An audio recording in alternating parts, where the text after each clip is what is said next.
ने साडे नाल मोहित शर्मा उन्हां नाल पुछना चाहुंदे मैं पाऊं इस मोर्चे बारे और इस संघर्ष बारे की कहना चाहुंदे हैं जी सर। जी, ये जो सेम कृषि प्रणाली है 1950 से 1960 के दशक में यही सेम प्रणाली अमेरिका और यूरोप के कई देशों में लागू की गई थी। आज तकरीबन 70 साल हो चुके हैं उस प्रणाली को लागू किए हुए।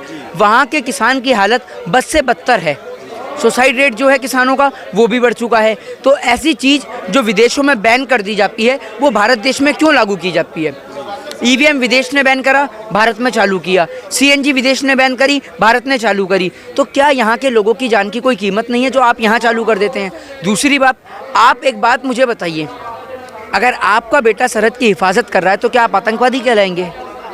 ये लोग किसानों को आतंकवादी, टेररिस्ट, खालिस्तानी बताने में लग रहे हैं जबकि वो देशभक्त हैं। किसान की ना कोई जाति है, ना कोई धर्म है, ना कोई मजहब है। उसकी सबसे बड़ी जाति और धर्म है तो वह इंसानियत, मानवता, भूखों का पेट भरना, प्यासे को पानी पिलाना, ये किसान का धर्म है। आज किसान मजबूर और लाचार बैठा हुआ है यहाँ पर, लेकिन कोई उसका साथ देने वाला नहीं है। हर एक व्यक्ति को कम से कम घर में से एक मेंबर को यहाँ आना चाहिए और देश के किसान का साथ देना चाहिए। जो लोग कहते हैं ना ये किसान की लड़ाई है, ये किसान की नहीं, किसान से ज़्यादा ये आम जनता की लड़ाई है। वो आम जनता जो नमक, तेल और रोटी खाती है और अपना और अपने परिवार का पालन पोषण करती है। सरकार उनकी थाली से नमक, तेल और रोटी छीनना चाहती है। तो उन लोगों को समझना होगा कि जब आप ये सोचिए कि पानी गंगा जी से हम लेते हैं तो फ्री में मिलता है हमें। अब सोचिए फ्री में मिलने वाला पानी जब बड़ी बड़ी मल्टीनेशनल कंपनी की नज़र में आया तो वो उस फ्री में मिलने वाले पानी को 10 रुपये लीटर, 20 रुपये लीटर किले और बिस्लरी के जरिए बेचने लगे। अब सोचिए किसान की मंडियाँ जब इनके हाथ लगेंगी तो जो आलू आपको और मुझे आज 10 रुपये किलो, 20 रुपये किलो मिलता है ना, वही आलू 200 रुपये किलो, 300 रुपये किलो हो जाएगा और आपको और मुझे मजबूरी में खरीदना पड़ेगा। तो किसान से ज़्यादा नुकसान आम जनता को है। किसान आम जनता की लड़ाई लड़ रहा है लेकिन लोग ये समझ नहीं पा रहे हैं। तो देश के लोगों को किसान के साथ आना चाहिए और कंधे से कंधा मिलाकर चलना चाहिए। जय हिंद, जय भारत। एक बात और, जो अपने भारत देश का जो डेमोक्रेसी है उसकी आज जो हम हालत देखते हैं, एक तो न्यायपाल का है, संसद का हाल भी हम देख रहे हैं और जो मीडिया उसका भी हाल देख रहे हैं। आने वाले समय में इसका भारत का जो डेमोक्रेसी है इसका भी कैसे देखते हैं? देखिए, भारत के अंदर जो डेमोक्रेसी है उसको समाप्त किया जा रहा है। देश में आज़ादी है, मौलिक अधिकारों की आज़ादी है, अभिव्यक्ति की आज़ादी है, स्वतंत्रता की आज़ादी है, बोलने की आज़ादी है, राइट टू स्पीच की आज़ादी है, राइट टू फ्रीडम की आज़ादी है। लेकिन आज मुझे वो नज़र नहीं आती।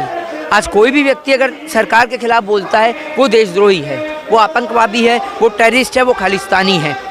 अगर कोई सरकार के विरोध में बोलेगा या तो उसको जेल में बंद कर दिया जाता है या उसके ऊपर इतने बड़े बड़े एक्ट लगा दिए जाते हैं कि वो अपने आप वैसे ही मजबूर हो जाता है। और आप ये देखिए हमारे देश के अंदर तो जो लंगड़ा के चलता है वो भी भागने लगता है, तो उसका भी एनकाउंटर हो जाता है। तो ये सब छोटी छोटी बातें हैं, लेकिन आज हमें देखना होगा कि अगर हमने आज विरोध नहीं करा सरकार का, इन काले कानून का विरोध नहीं करा, तो भारत देश एक बार फिर गुलाम बन जाएगा और भारत को गुलाम बनने से हमें बचाना है।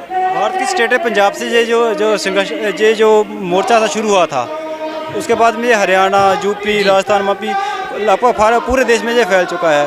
अंतर्राष्ट्रीय जो अपने देश हैं जैसे यूके है, इंग्लैंड है, अमेरिका है, सभी पे जो पंजाब के जो किसान के बच्चे हैं वो सभी इसका विरोध कर रहे हैं। इस मोर्चे को आप कैसे देखते हैं? देखिए, ये मोर्चा मुझे पूर्ण रूप से यकीन है, विश्वास है कि इस मोर्चे के आगे सरकार जो है वो नतमस्तक होगी और सरकार दोनों हाथ जोड़ के देश के किसान से माफ़ी मांगेगी और इन तीनों काले कानूनों को वापस लेगी।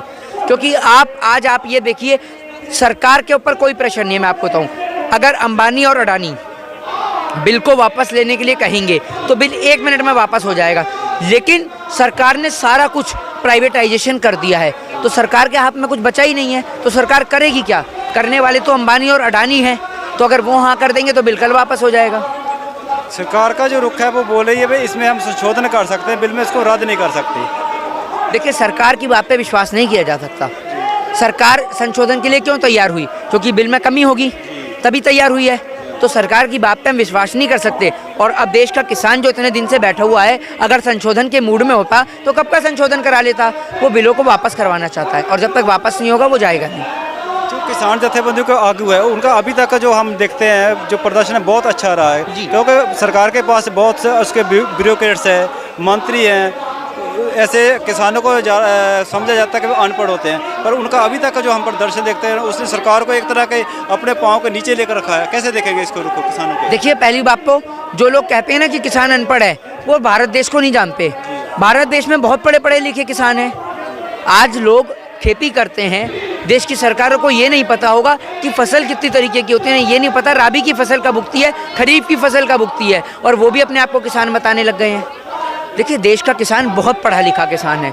पढ़ा लिखा है तभी तो भी एक्ट और बिल को समझा, वरना कैसे समझता? आप क्या समझते हैं? किसान वो है जो लोगों का अगर पेट भरना जानता है ना, तो अगर उसने फसल उगाना बंद कर दिया तो बिना किसी बाढ़ के, बिना किसी सुनामी, बिना किसी आपदा के पूरा देश भूखा मर जाएगा। और किसान ये कभी पसंद नहीं करता, इसलिए देश की सरकार को वापस इन्हें घर भेजना चाहिए। जय हिंद, जय भारत।